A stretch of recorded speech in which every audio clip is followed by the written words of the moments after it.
Zero Malabar സഭയുടെ 32ാമത് സിനഡിന്റെ 3ാം സമ്മേളനത്തോട് അനുബന്ധിച്ചുള്ള സിനഡാനന്തര circular പുറത്തിറങ്ങി.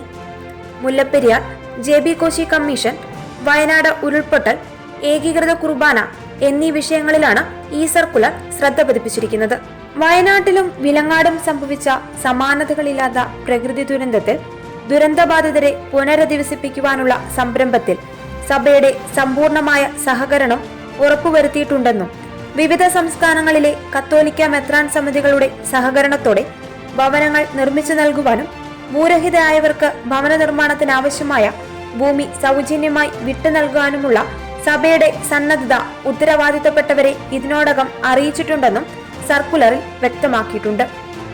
പ്രകൃതി ദുരന്തങ്ങളുടെ മറവിൽ കർഷക ദ്രോഹപരമായ നടപടികൾ ആരംഭിക്കുവാൻ സർക്കാരിന്റെ ഭാഗത്തുനിന്നും ഉണ്ടായ നീക്കങ്ങൾ അപലപനീയമാണെന്നും പരിസ്ഥിതി ലോല പ്രദേശങ്ങളായി കേരളത്തിലെ 131 വില്ലേജുകൾ ഉൾപ്പെടുത്തിക്കൊണ്ടുള്ള കേന്ദ്ര സർക്കാർ പുറത്തിറക്കിയ വിജ്ഞാപനം മലയോര കർഷകരിൽ ഏറെ ആശങ്ക ഉളവാക്കുന്നുണ്ടെന്നും സർക്കുലറിൽ പറയുന്നു.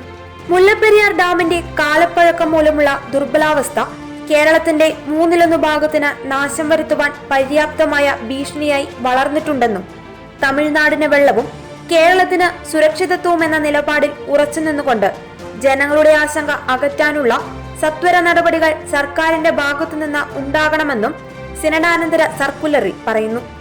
ഏകീകൃത വിശുദ്ധ കുർബാനയർപ്പണം ഞായറാഴ്ചകളിലും കടമുള്ള മറ്റു ദിവസങ്ങളിലും ഒരു കുർബാനയെങ്കിലും ഏകീകൃത രീതിയിൽ ചൊല്ലിത്തുടങ്ങുന്ന പള്ളിയിലെ വൈദികർക്ക് സഭാപരമായ നടപടികളിൽ നിന്ന് താൽക്കാലികമായി ഇളവ് നൽകുമെന്നും സർക്കുലറിൽ അറിയിച്ചിട്ടുണ്ട്. ഏകീകൃത കുർബാനയർപ്പണം അതിരൂപത മുഴുവനിലും നടപ്പാക്കാനായി ബോധവൽക്കരണത്തിന് വേണ്ടിയുള്ള സാവകാശമായിട്ടാണ് ഈ ഇളവ് നൽകിയിട്ടുള്ളത്.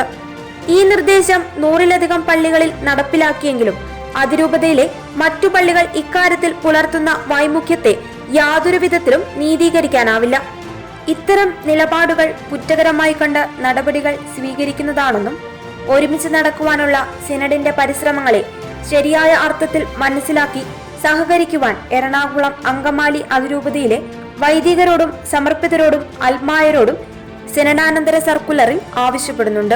ന്യൂനപക്ഷമായ ക്രൈസ്തവരുടെ പിന്നോക്കാവസ്ഥ പഠിക്കുവാൻ നിയോഗിക്കപ്പെട്ട ജസ്റ്റിസ് JB കോശി കമ്മീഷന്റെ റിപ്പോർട്ട് പ്രസിദ്ധീകരിക്കുവാനോ നിർദ്ദേശങ്ങൾ നടപ്പിലാക്കുവാനോ സർക്കാർ നാളിതുവരെ യാതൊന്നും ചെയ്തിട്ടില്ല എന്ന സത്യം ക്രൈസ്തവ സമൂഹത്തെ ഏറെ വേദനിപ്പിക്കുന്നുണ്ടെന്നും ഇക്കാര്യത്തിൽ സുതാര്യവും നീതിപൂർവകവുമായ ഇടപെടൽ സർക്കാരിന്റെ ഭാഗത്തുനിന്ന് ഉണ്ടാകണമെന്നും സർക്കുലറിൽ വ്യക്തമാക്കുന്നു.